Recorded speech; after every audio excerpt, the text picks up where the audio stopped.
is good all the time. O, palakpak tayo. Kunwari, walang init, ano? Buhay na buhay tayo, dapat, ano? Yung init, nakakapagpahina sa atin. Di ba? Ang init, nakakapagpahina. Nung isang gabi, nagsimula yung brownout dito, may nasunog na transformer, pati yung linya, sunog. So, wala kaming kuryente sa baba. Dito lang, no? Sabi ko talagang ang galing ng Diyos. Biruin mo itong simbahan, hindi nawala ng kuryente, at ang pari ang nawalan ng kuryente. Kaya, alam nyo, bako saan kami natulog? Dito. Dito kami natulog. Medyo masakit lang yung katawan ko. Hindi ako sanay sa matigas na simento. Natutulog. Okay? Pero at least, nakatulog ako. No? Komportable. May komportable. Kahit naririnig ko yung mga kapitbahay, talagang ang complain nila sa sobrang init. No? Sobrang init talaga. And then nagkaroon ako ng realization. Sabi kong ganon, ang sarap talaga pag you are connected with Jesus. Di ba? Tingnan mo, nandito ako, may kuryente ako, may tinutulugan ako, and then may ilaw ako. Okay? And then may wifi sa gabi. Yung mga bata, natatawa ako kahit hindi sila mag-electric pan, basta nakasaksak yung wifi. Talaga naman paano hindi natutulog ang mga bata? So, ano yung ibig kong sabihin, mga minamahal na kapatid? Ang ibig kong sabihin, yung sinasabi ni Jesus sa atin, manatili kayo sa akin, no? Manatili. And then, sabing ganon, kayo'y mga sanga na pinuputulan ko, kayo'y mga puno ng ubas. Pinuputol ko, dinidisiplina ko kayo. Yan ang sabi ni Jesus. So, iba yung dinidisiplina tayo ng ating Panginoon. Iba yung nabubuhay tayo sa pananatili sa ating Panginoon. Iba yung buhay na ganon, no? Kaysa yung hindi ka dinidisiplina ng Diyos, hindi ka niya ginagawang mabuti, hindi ka niya pinababanal, di ba? Hindi niya ikinukorek yung isipan mo. Marami kong kakilalang mga tao na namatay sa daigdig na ito, naging walang kwenta ang kanilang buhay, no? Naging walang kwenta ang kanilang buhay. Mayaman man o mahirap, akala ninyo, pag kayo ay hindi na natili kay Jesus, sabi niya, hindi kayo makakapamunga sa akin. Hindi kayo makakapamunga sa inyong buhay kung hindi kayo mananatili sa akin. At ang sabi niya ganon, manatili kayo sa akin upang maging masagana ang inyong bunga sa daigdig na ito. So, iba yung sinasabi talaga ni Jesus. So, ano bang gusto niyang sabihin? Manatili upang mamunga ng sagana, upang madisiplina ka sa iyong buhay. Kailangan mo ang Diyos, no? Kailangan mo ang Diyos. Naalala ko yung isang kwento ng buhay. Nandyan ako sa Loma de Gato. Meron diyang mayaman na mayaman. Ang daming pigiri niya. Pag ako ay nagbe-bless ng kanyang pinagawa, meron siya kasing mga pabrika ng plastic, no? And then meron siyang mga apartment, no? Meron siyang pabrika ng plastic sa Caloocan. Ang laki-laki ng pabrika ng plastic niya dito sa Loma de Gato. And then meron pa rin siya sa bandang Bulacan, no? And then nagbubukas pa rin siya ng iba pang business, mga pagkain naman. Minsan, isang araw, kasi masiglang-masigla siya, kabubukas siya ng kabubukas, bigla na lamang siyang nanghihina. Hindi niya alam kung anong dahilan ng kanyang panghihina. Nagkakaroon siya daw ng midlife crisis. Alam niyo ba yung midlife crisis? Yung midlife crisis, ibig sabihin niyan nagtataka siya bakit may depression siya. Saan nanggagaling ang malalim na kalungkutan niya sa buhay niya, samantalang siya ay tagumpay sa kanyang business. Saan ang gagaling? Alam niyo sinusunod niya na lang yung doktor. Sinabi niya nga sa akin, na nag-bless ako, ang dami niyang handa. May mga lechon, may mga sugpo. Tapos, nakita ko siya. Ang kinakain niya, kamote. Kamote. Sabi niya, tingnan mo, Father. Sabi niya gano'n. Tingnan mo, sino ang hindi panghihinaan? Trabaho ko ng trabaho, pero ang kinakain ko, kamote. Para saan itong ginagawa ko? May 3 kong anak. Tagumpay lahat. Sila na yung nagmamanage ng ganyan ng aking pinaghirapan. Sila ay tapos na sa pag-aaral. Di ba? Father, ano yung saysay ng aking buhay? Yan ang tanong niya. Ano yung saysay ng aking buhay?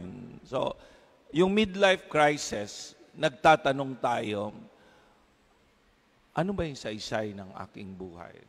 Miski mahirap ka, hindi ka makakaligtas sa midlife crisis. Miski yung mga madre, mga pari, dumadaan sa malalaking tanong sa kanilang buhay. Para sa ang aking buhay. Diba? Lalo na kapag nararamdaman mo na tumatanda ka na.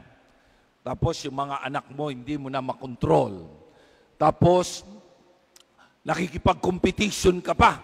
Competition ng competition. Minsan nakikipag-away ka pa. Gusto mong patunayan ang mga bagay na ikaw ay magaling, na ikaw ay tagumpay, na ikaw ay yumayaman, na ikaw ay masaya. Pero sa totoo, talaga namang ikaw ay walang laman ang iyong kalooban. Wala kang pag-asa na kinakapitan.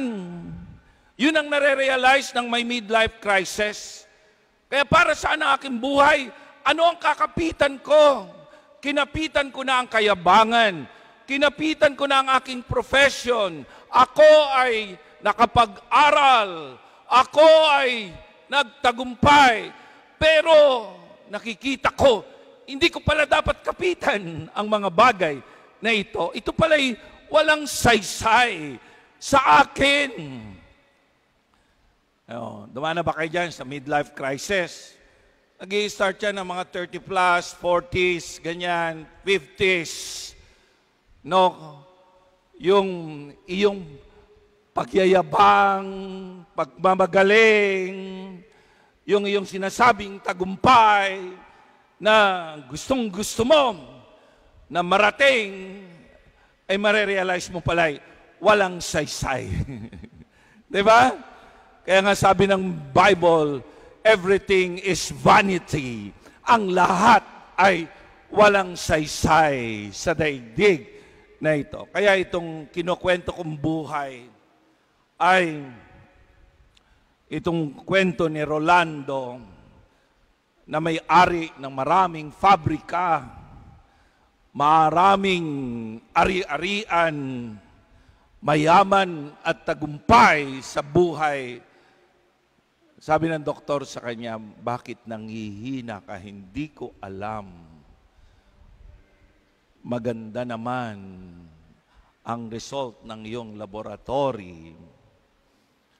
Saan ang gagaling ang iyong panghihina?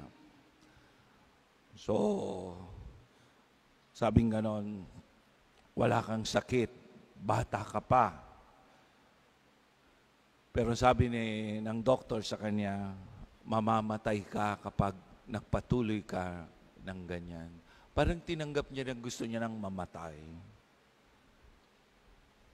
Tinanggap niya nang gusto niyang mamatay. Isang araw, hindi na siya kumakain. Hinang-hina na siya. And then, nag-isip-isip siya habang siya ay naroon sa punto na parang mamamatay na siya. Ano ang aking pwedeng gawin?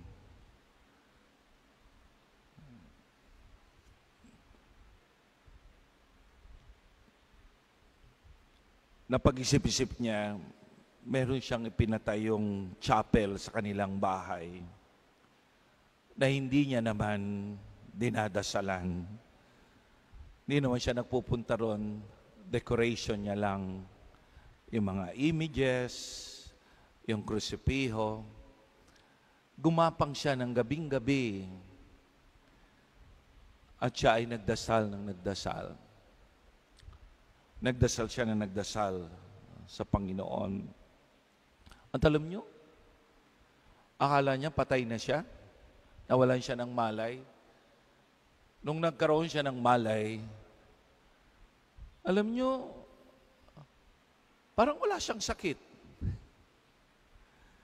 Parang wala siyang sakit. Nagtaka siya, bakit ganon? Parang wala siyang sakit. Ang kulang lang pala sa kanya is connectedness with Jesus. Yung paano ko magiging konektado kay Jesus. Para magkaroon ng meaning ang aking buhay. So, tinanggal niya ang competition sa kanyang utak. Tinanggal niya ang pagyayabang niya. Hindi niya na pinansin yung kanyang mga kalaban. Hindi niya pinansin yung malalaki niyang problema. Ang pinansin niya yung relationship niya with Jesus. Sabi niya ganon, ito lang pala ang solusyon. Yung magbalik ako kay Jesus. Ito lang pala ang solusyon para lumakas ako, para mapanigurado ang aking pag-asa. Ang pag-asa ko pala ang siyang magpapalakas sa akin. Kaya kayo pag pinanghihinaan kayo ng kalooban, balik kay Jesus. Balik sa Diyos. Yun ang gustong sabihin sa atin ng ating pagbasa ngayon.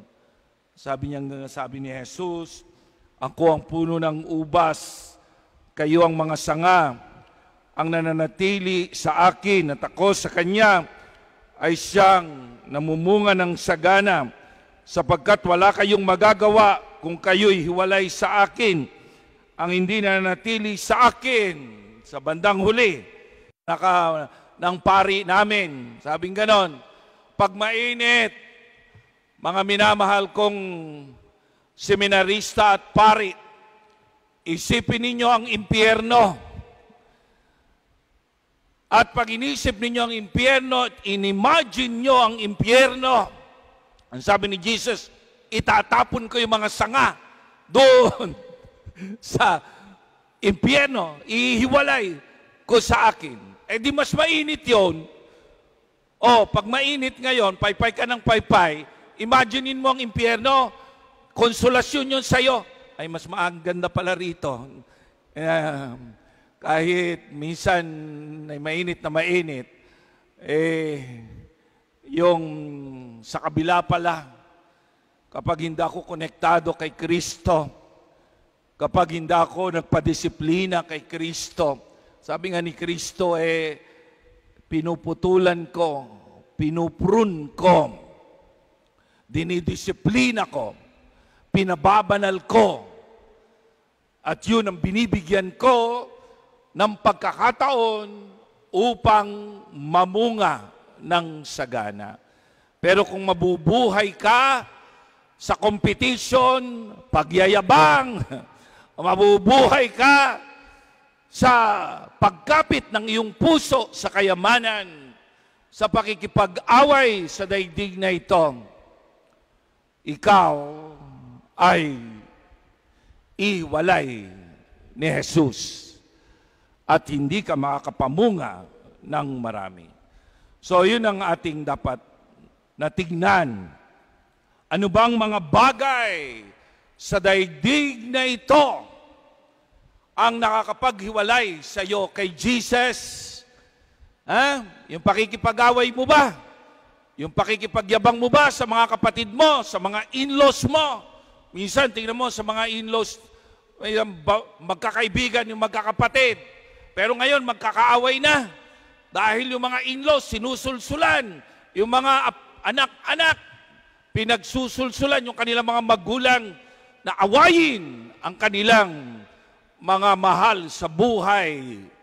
Mag-iingat kayo dyan. Mauubos ang inyong energy sa pakikipag-away. Ang sabi ni Jesus, alisin nyo yan. Itutok ninyo ang inyong sarili sa pamumunga ng sagana. Itutok ninyo ang sarili sa paggawa ng kabutihan. Tatlong napaka-importanteng bagay na dapat natin matularan kay St. Joseph. Helping, pagtulong, tinulungan niya si Maria. Diba? Tinulungan niya tayo na ihanda si Jesus. And then caring, pangangalaga.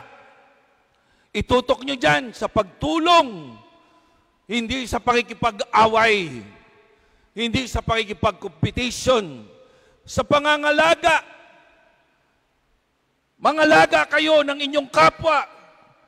Yung inyong mga pamangkin na dati galit na galit kayo, baka hanggang ngayon, ganun kayo, sa mga in-laws ninyo, ipadaman ninyo yung pag-aalaga sa kanila. Mawawala yung inyong mga problema. Diba? Yung mga katrabaho ninyo na wala kayong ginawa, wala tayong ginawa, kundi makipagpaligsahan sa kanila. Pwede ba magpaligsahan na lang tayo sa pangangalaga sa kanila, sa pag-aalala sa kanila? Helping, caring, diba? And then, sharing sa pagbabahagi ng ating buhay sa kanila. Yun ang sinasabi ni Jesus ng connectedness. Hindi ka pwedeng malayo sa aking pamamaraan, sa aking disiplina. Ayan. Nakita niyo ba si Jesus na nakipag-away? Hindi. Kapag siya inaaway, sumasagot lang siya ng konti, iiwan niya na yung mga taong yun. Importante yung kanyang misyon. Diba? Sasagutin niya lang ng tama yung mga tao. And then, diretso na siya sa kanyang misyon. Okay? So, we have to conserve energy. Diba? I-conserve natin yung ating energy. Baka yung ating mga lakas, enerhiya, kung saan-saan nating ginagamit. Diba? Ginagamit mo sa pakikipag-inuman, sa pakikipagbarkadahan, ginagamit mo sa pagyayabang, ang iyong energy, diba? Sa pagkuha ng maraming pera, pero kahit marami ka na palang pera, matakaw ka pa rin. Matakaw pa rin tayo. Tingnan mo kung saan mo ginagamit ang iyong energy. Ang sabi nga daw ang buhay ng tao ay katulad ng soccer ball. Soccer ball. Sabi ng magaling itong mag-soccer. Sabi nga, pag sinipa mo daw yung bola at walang diferensya yung bola, walang butas, makikita mo daw pagsipa ng player ng nagsasoccer, makita mo daw ang bilis. Talagang kung magaling ang magsasoccer ay talagang diretso. Pero kung ang bola daw ay may problema, may butas, maraming singaw, oblong, makikita mo daw kahit na anong lakas na gawin ng soccer player ng kanyang pagsipa, talagang mahina ang takbo ng bola. Hindi makakarating sa goal. Ganun daw ang buhay ng tao. Ano bang mga butas sa iyong pagkatao? Kayabangan, mga bisyo, 'Di ba? Mga saksakan ng daming pangarap, na mga pangarap na yun ay hindi na magkakatotoo, pero natutulog ka sa pangarap, pinanghihinaan ka ng kalooban. Di ba? Katakawan. So yung pinakamangyayari sa bola, mangyayari sa iyo, walang mararating, hindi makakarating doon sa pinaka-goal. Kaya tanungin mo sa sarili mo, ano bang dahilan ng iyong panghihina ngayon? Marami yan. Marami. Ang sabi ni Jesus, focus. I-focus mo sa mga bagay na importante. At ang importante, konektado ka sa akin. Nagdarasal ka sa akin. You are faithful to me. Tanda mo yan ang sinabi ni Mother Teresa de Calcutta, hindi ka dinala ng Diyos sa daigdig na ito para maging magaling, nagmamagaling, nagpapakayaman, di ba? Nagpapakasaya, nagpapakahirap. Hindi ka dinala ng Diyos para dyan. You are brought by God in this world to be faithful. Dinala ka ng Diyos para maging faithful. Ano bang faithful sa Tagalog? Tapat. Tapat sa Kanya. Di ba? Ayun. At pag pinanghihinaan kayo ng loob, dasal kayo, magsimba kayo. Katulad ng ginawa ni Roland, yung mayaman na yon, hindi niya na tinigilan ang pagdarasal. At nakita niya ang ganda ng takbo uli ng kanyang buhay, ng kanyang business. Nagkaroon na ng direksyon ang kanyang buhay. Sabihin mo nga sa katabi mo, nag-aalala ka ba sa init ng impyerno? Nag-aalala ka ba sa init ng impyerno? So, mainit talaga doon. Pero, huwag mo nang pansinin yung mga problema mo ngayon, ipasa Diyos mong lahat yan. Okay? Para hindi ka matakot pagdating ng araw na ikaw ay haharap sa Diyos. Alam mo na hindi ka mapupunta sa impyerno dahil ikaw ay konektado sa Kanya. Dahil ang buhay mo ay tapat na buhay. Sa ngalan ng Ama at ng Anak at ng Espiritu Santo. Ngayon, sa katahimikan ng ating mga puso, hingin natin sa Diyos ang ating mga kahilingan. Alam natin na siya ay may magagawa sa ating buhay, sa ating sitwasyon. Awitin natin ang alam kong may magagawa ang Diyos.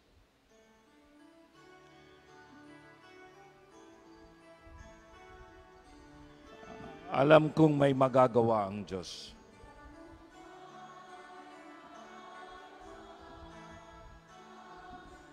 Alam kong may magagawa ang Diyos.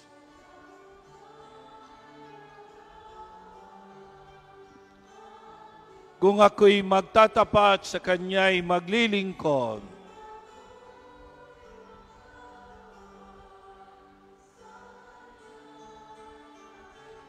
alam kong may magagawa ang Diyos. Itaas natin ang ating mga kamay. Alam kong diringgin ng Diyos ang samo ko. Alam kong diringgin ng Diyos ang samo ko.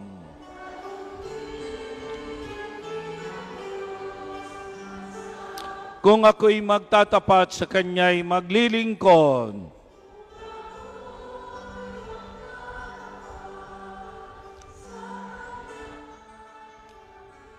alam kong diringgin ng Diyos ang samo ko.